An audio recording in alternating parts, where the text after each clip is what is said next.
નમસ્કાર, હું છું માર્ગે. આપની સાથે હેડલાઇન્સમાં જોઈએ કેટલાક મહત્વના સમાચાર. રાજ્યમાં હવામાન વિભાગ દ્વારા ઘણા જિલ્લાઓમાં અતિ ભારે વરસાદની આગાહી કરવામાં આવી છે અને તે જ પ્રમાણે આજે ઘણા જિલ્લાઓમાં અતિ ભારે વરસાદ ખાબકી રહ્યો છે. ડાંગ જિલ્લામાં 3 દિવસના વિરામ બાદ ફરી એકવાર વરસાદી માહોલ જોવા મળી રહ્યો છે. ડાંગ જિલ્લાના આહવા, સુબીર અને વઘઈ તાલુકામાં વરસાદી માહોલ જોવા મળી રહ્યો છે. ડાંગના ગિરિમથક સાપુતારામાં પણ ધોધમાર વરસાદ વરસ્યો છે અને અંબિકા નદીમાં પૂરની સ્થિતિ જોવા મળી રહી છે. હવામાન વિભાગ દ્વારા રાજ્યના ઘણા જિલ્લાઓમાં અતિ ભારે વરસાદની આગાહી કરવામાં આવી છે, તો બીજી તરફ ભારે વરસાદની આગાહીને પગલે માછીમારોને દરિયો ન ખેડવા માટેની સૂચના પણ અપાઈ છે. દક્ષિણ ગુજરાતના અનેક વિસ્તારોમાં રેડ એલર્ટ પણ જાહેર કરાયું છે. આ સાથે જ સૌરાષ્ટ્ર, મધ્ય ગુજરાત અને ઉત્તર ગુજરાતના અનેક વિસ્તારોમાં અતિ ભારે વરસાદની પણ આગાહી કરાઈ છે. તહેરાનમાં હમાસ ચીફ ઇસ્માઇલ હાનિયાની હત્યાના સંદર્ભમાં મીડિયા રિપોર્ટમાં એવો દાવો કરાયો છે કે ઇઝરાયલની ગુપ્તચર સંસ્થા મોસાદે ઈરાની એજન્ટ્સનો ઉપયોગ કરીને 2 મહિના પહેલા જ ગેસ્ટ હાઉસના 3 રૂમમાં બોમ્બ પ્લાન્ટ કર્યા હતા. મોસાદને ખબર હતી કે હાનિયા ઈરાનના રાષ્ટ્રપતિના શપથ ગ્રહણ માટે આવશે અને ગેસ્ટ હાઉસમાં રોકાશે. મે મહિનામાં હાનિયાની હત્યા થવાની હતી, પરંતુ નિષ્ફળતાના ડરને કારણે પ્લાન બદલાયો હતો.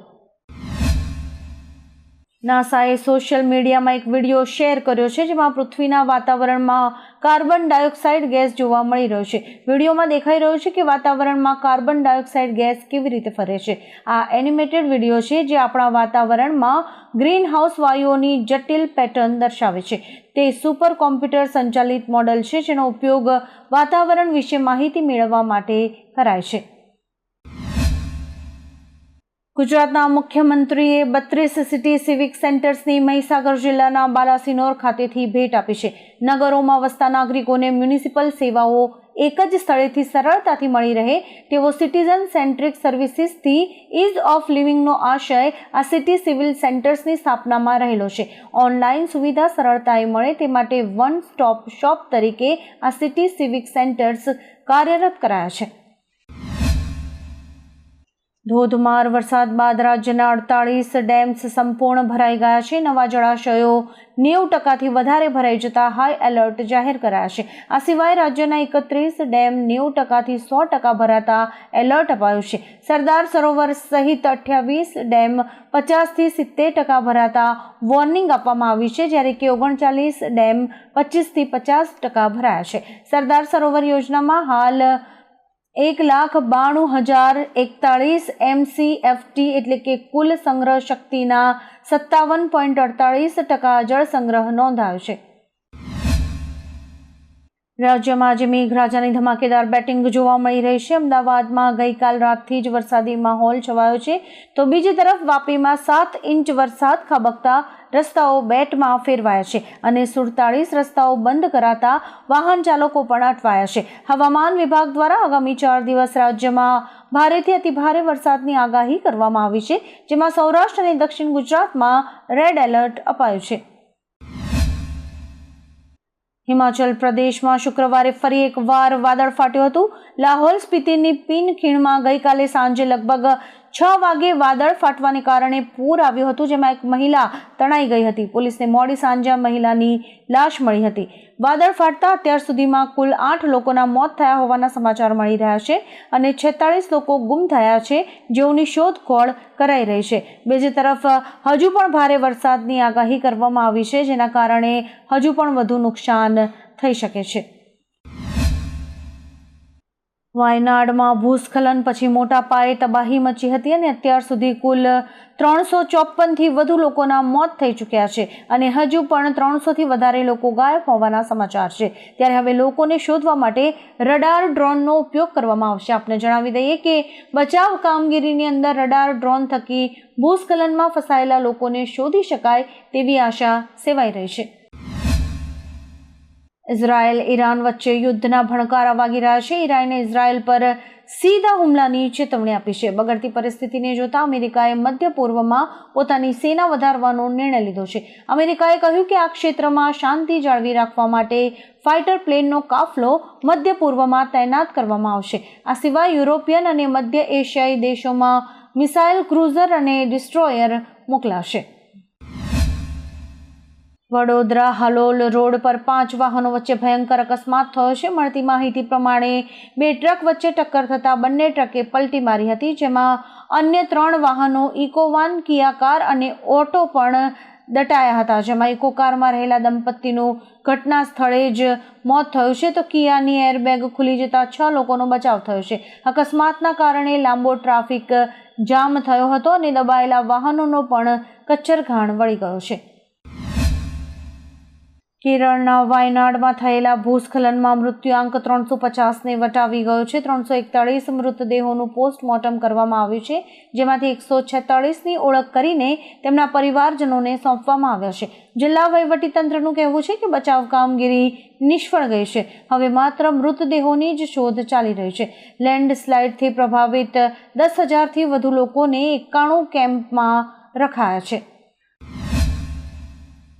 હમાસના વડા ઇસ્માઇલ હાનિયાના મૃત્યુ બાદ તુર્કીએ તેલ અવીવમાં તેના દૂતાવાસમાં રાષ્ટ્રધ્વજ નીચે ઉતાર્યો હતો, જેનાથી ગુસ્સે ભરાયેલા ઇઝરાયેલે પોતાની નારાજગી વ્યક્ત કરી અને તુર્કીના ડેપ્યુટી એમ્બેસેડરને બોલાવ્યા હતા. ઇઝરાયેલના વિદેશ મંત્રી ઇસ્રાઇલ કાત્ઝે તુર્કીના ડેપ્યુટી એમ્બેસેડરને ઠપકો આપતા કહ્યું કે જો તમે શોક મનાવવા માંગતા હોવ તો તમારા દેશમાં જતા રહો.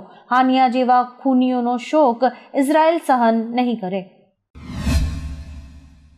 અમેરિકાની રાષ્ટ્રપતિ ચૂંટણી માટે કમલા હેરિસ સત્તાવાર રીતે ડેમોક્રેટિક પાર્ટીના ઉમેદવાર બન્યા છે. અમેરિકાના વર્તમાન ઉપરાષ્ટ્રપતિ કમલા હેરિસે પાર્ટીના રાષ્ટ્રપતિ પદના ઉમેદવાર બનવા માટે પર્યાપ્ત ડેમોક્રેટિક ડેલિગેટ વોટ મેળવ્યા છે. આ સાથે જ ડેમોક્રેટિક પાર્ટીએ હેરિસને આગામી રાષ્ટ્રપતિની ચૂંટણી માટે પોતાના ઉમેદવાર તરીકે જાહેર કર્યા છે. તેઓ અમેરિકી રાષ્ટ્રપતિની ચૂંટણી લડનાર પ્રથમ અશ્વેત મહિલા બની ગયા છે. મોબાઈલનું ચાર્જર હંમેશા ઓરિજિનલ વાપરવાનો જ આગ્રહ રાખો. ઓરિજિનલ ફોન માટે તો તે સારું છે જ, પરંતુ સાથે સાથે તમારા અને તમારા પરિવારના જીવન માટે પણ સારું છે. તાજેતરમાં જ 2-3 એવી ઘટના બની છે કે જેમાં ફોન ચાર્જિંગમાં મૂકતી સમયે ચાર્જરમાંથી કરંટ લાગતા લોકોના મોત થયા છે. મોબાઈલ ચાર્જ કરતી વખતે ઇલેક્ટ્રિક શોક લાગવાનું મુખ્ય કારણ નકલી એડપ્ટર અને નકલી ચાર્જિંગ કેબલ છે. માટે ઓરિજિનલ ચાર્જર જ વાપરવું જોઈએ, જેથી જાનની સલામતી રહે. કોંગ્રેસ સાંસદ જયરામ રમેશે અધ્યક્ષને પત્ર લખીને ગૃહમંત્રી અમિત શાહ વિરુદ્ધ વિશેષાધિકાર ભંગની કાર્યવાહી શરૂ કરવાની માંગ કરી છે. જયરામ રમેશે કહ્યું કે અમિત શાહે ખોટું બોલીને ગૃહને ગેરમાર્ગે દોર્યું છે. અમિત શાહે કહ્યું હતું કે કેરળ સરકારને 7 દિવસ પહેલા દુર્ઘટનાની ચેતવણી આપવામાં આવી હતી. આ વાત ખોટી છે. કેરળના સીએમએ કહ્યું છે કે વાયનાડમાં વિનાશના કલાકો બાદ કેન્દ્ર સરકાર તરફથી માહિતી મળી હતી. ઉત્તર પશ્ચિમ પાકિસ્તાનના અશાંત પ્રાંત ખૈબર પખ્તુનખ્વામાં આતંકવાદીઓએ શુક્રવારે ફરજ પરથી ઘરે પરત ફરી રહેલા ન્યાયાધીશોના કાફલા પર હુમલો કર્યો હતો, જેમાં તેમની સુરક્ષા માટે તૈનાત 2 પોલીસકર્મીઓના મોત થયા હતા અને 3 જજનો આ બાદ બચાવ થયો હતો. પાકિસ્તાનના એક અહેવાલ મુજબ વર્ષ 2023માં પાકિસ્તાનમાં 1514 આતંકવાદી હુમલા થયા છે, જેમાં 2922 લોકો માર્યા ગયા છે. ગાંધીનગર ગિફ્ટ સિટી બાદ હવે સુરતમાં દારૂના વપરાશ અને વેચાણ પર નિયંત્રણ માટે માર્ગદર્શિકા તૈયાર કરાશે. રાજ્ય સરકારે ડ્રીમ સિટી માટે પ્રતિબંધના કાયદાને સરળ બનાવવાનું આયોજન કર્યું છે, જે વેપારને આકર્ષવામાં મદદ કરવા માટે અને મોટી વ્યૂહરચનાના ભાગરૂપે કરાયું છે. ગૃહ વિભાગ અને અન્ય એજન્સીઝ દારૂના વપરાશ અને વેચાણ પર નિયંત્રણ માટે માર્ગદર્શિકા તૈયાર કરશે. અમદાવાદમાં ગઈકાલ રાતથી જ વરસાદી માહોલ જોવા મળી રહ્યો છે, ત્યારે આજે શહેરના ઘણા વિસ્તારોમાં ધોધમાર વરસાદ ખાબકી રહ્યો છે અને આજે વહેલી સવારથી જ વાદળછાયું વાતાવરણ જોવા મળી રહ્યું છે. તો બીજી તરફ હવામાન વિભાગ દ્વારા રાજ્યમાં આગામી 4 દિવસ સુધી ભારેથી અતિભારે વરસાદની આગાહી આપવામાં આવી છે. સૌરાષ્ટ્ર અને સુરતમાં રેડ એલર્ટ જાહેર કરાયું છે. જીઓ, એરટેલ અને વીઆઈ સાથે સ્પર્ધા કરવા માટે બીએસએનએલ હવે 5G સેવા શરૂ કરવાની તૈયારી કરી રહ્યું છે. ટેલિકોમ મંત્રી જ્યોતિરાદિત્ય સિંધિયાએ બીએસએનએલની 5G સર્વિસનો ઉપયોગ કરીને વિડીયો કોલિંગ કરી તેનો વિડીયો શેર કર્યો હતો. તેમણે લખ્યું હતું, કનેક્ટિંગ ઇન્ડિયા. હમણાં જ બીએસએનએલ 5G સેવાથી ફોન કોલ ચેક કર્યો. જો કે બીએસએનએલ હજુ સુધી 4G સેવાને પણ સંપૂર્ણ રીતે પૂરી પાડી શકતું નથી. આવામાં 5G સેવા જે શરૂ કરાઈ રહી છે તે કેટલી અસરકારક નીવડશે તે તો સમય જ બતાવશે. આવા જ કેટલાક રસપ્રદ સમાચારો નિહાળવા માટે અમારી YouTube ચેનલને લાઇક, શેર અને સબસ્ક્રાઇબ કરો અને જોતા રહો હેડલાઇન્સ.